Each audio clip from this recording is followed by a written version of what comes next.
अस्सलाम वालेकुम स्टूडेंट्स, मैं हूं आपका टीचर मुजम्मिल हुसैन गुरेजा। आज हम स्टार्ट करेंगे FSc mathematics chapter number 3 exercise 3.6 integration की है। नीचे मैंने अपना कॉन्टैक्ट नंबर ईमेल एड्रेस लिख दिया है। अगर कोई प्रॉब्लम हो तो मुझसे कॉन्टैक्ट कर सकते हैं। जब मेरी ये वीडियोस देखें इनको लाइक और शेयर करें और मेरे चैनल को सब्सक्राइब लाजमी करें। आज हम स्टार्ट करेंगे क्वेश्चन नंबर 30, जो कि इस एक्सरसाइज का लास्ट क्वेश्चन है। फंक्शन दिया गया integral 0 to π/2 sin x dx over 1 + cos x into 2 cos of x। Function easy है, इसमें भी हमने सब्स्टिट्यूशन करनी है फंक्शन को ईजी करने के लिए। लेट्स हम पुट कर देते हैं cos ऑफ x को पोजीशन t। इसका डेरिवेटिव लेना पड़ेगा हमें। dt/dx क्या आ जाएगा हमारे पास, cos ऑफ x का माइनस साइन ऑफ x आता है। ठीक है, dx को क्रॉस मल्टीप्लाई करवा दें वेरिएबल एक साइड पर करने के लिए, तो ये आ जा सकता है। ठीक है, अब यहाँ पर हमारे पास जो फंक्शन दिया गया उसमें माइनस नहीं आ रहा। साइन ऑफ x dx तो आ रहा है लेकिन माइनस नहीं आ रहा। तो फिर हम या तो अपने पास से मल्टीप्लाई कर देते हैं या हम यहाँ से भी कर सकते हैं। ऐसे इसको मल्टीप्लाई कर दें, dt माइनस dt इक्वल होगा साइन ऑफ x dx के। ठीक है, नाउ अब जो फंक्शन है हमारे पास वो क्या आ जाएगा। अच्छा, साथ में सॉरी, इसके अंदर हमने जो लिमिट दी गई है 0 to π/2 ये वाली, इसको भी कन्वर्ट करना है जैसे मैंने आपको पहले बताया था। तो if x is equal to 0 then t is equal to cos of x है तो कॉज ऑफ 0 आ जाएगा। साइन 0 0 होता है और कॉज 0 1 होता है, तो ये 1 आ जाएगा हमारे पास। कब आया, जब x 0 था तो हमारे पास t क्या आ गया, 1 आ गया। And if x is equal to π/2 आता है हमारे पास, लिमिट के अंदर 0 to π/2। ठीक है, then t is equal to cos of π/2 आ जाता है। ठीक है, तो कॉज ऑफ π/2 क्या आता है हमारे पास, 0। ये कब आया, जब x क्या आएगा हमारे पास, π/2। ठीक है, स्टार्ट करते हैं फंक्शन को जो हमें दिया गया था इंटीग्रेट करने के लिए। वो क्या है, इंटीग्रल। अब यहाँ पर फंक्शन है, मैं लिख देता हूँ 0 to π/2 sin x dx over 1 + cos x into 2 + cos x है। अब यहाँ छोटी सी एक टेक्निक की बात है, वो मैं आपको बताता हूँ। वो ये है कि x जब 0 था तो t कितना आया था, 1। उसके बाद जब x π/2 था तो t कितना आया था, 0। ठीक है, अब यहाँ पर साथ में क्या आएगा, साइन ऑफ x dx किसके इक्वल आ रहा है, माइनस dt के।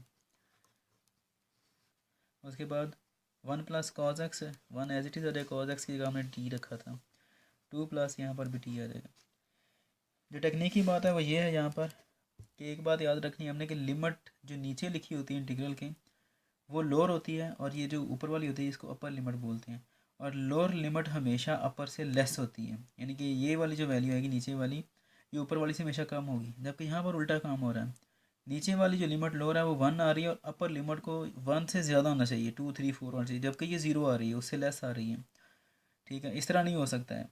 ठीक है, अगर ये इस तरह है तो हमें इस लिमिट को चेंज करना पड़ेगा, नीचे वाली को ऊपर लेकर आना पड़ेगा और ऊपर वाली को नीचे।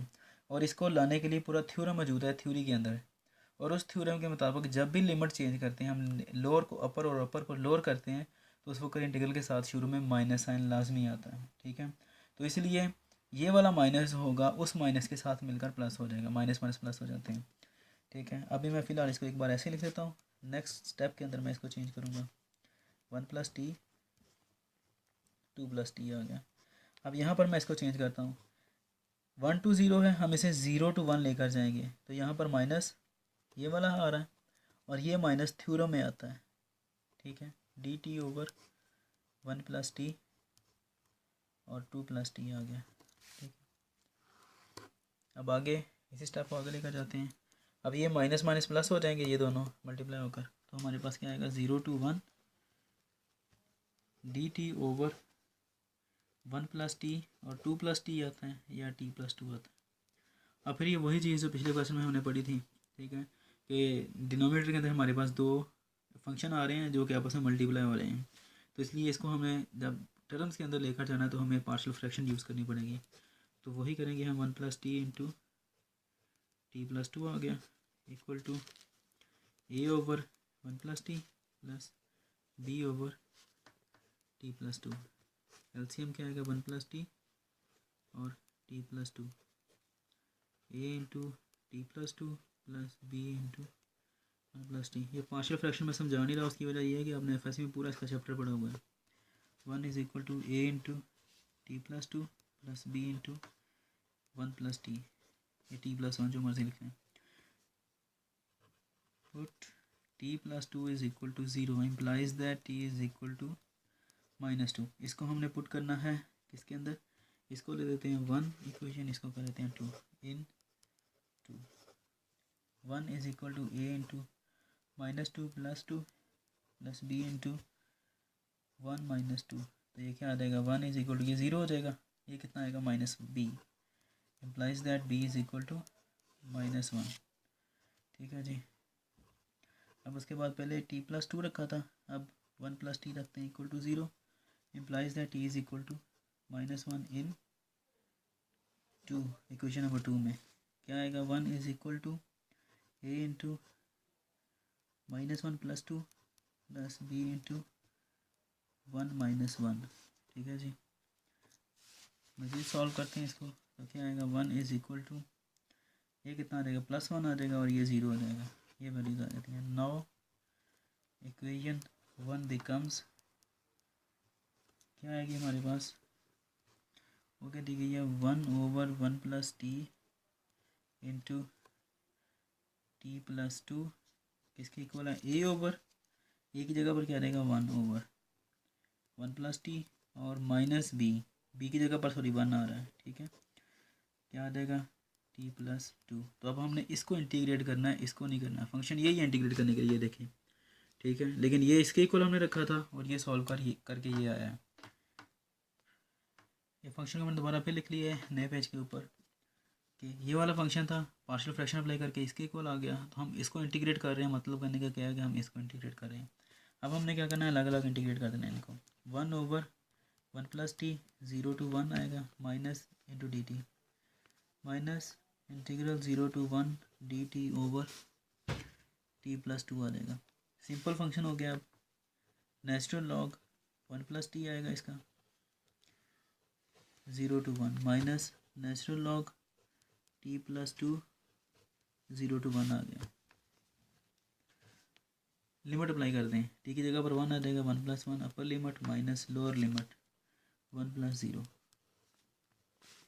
माइनस नेचुरल लॉग, फिर अपर लिमिट क्या आएगी 1 + 2 minus natural log, lower limit क्या आती है 0 + 2। नेचुरल लॉग ये 1 + 1 2 हो जाएगा, ये नेचुरल लॉग 1 आ जाएगा जो कि 0 होता है, माइनस नेचुरल लॉग ये 2 + 1 3 हो गए, माइनस नेचुरल लॉग ये 2 आ गया। नेचुरल लॉग 2 ये 0 हो जाएगा, माइनस ये वाला नेचुरल लॉग, अब ये इन दोनों के दरम्यान में नेचुरल लॉग के माइनस आ रहा है, तो हम क्या करते हैं 3/2 कर लेंगे, इसको नीचे ले जाते हैं। ठीक है, अब दोबारा फिर इनके अंदर माइनस आ रहा है, तो हमने क्या करना है, जैसे पहले किया था 2 ओवर, अब इस पूरे को नीचे ले जाना है, डिवाइड कर देना है। यहाँ पर डबल रेसिप्रोकल आ रहा है तो ये 2 ऊपर चला जाता है, क्या आएगा हमारे पास नेचुरल लॉग 2 × 2 कितना आएगा 4/3।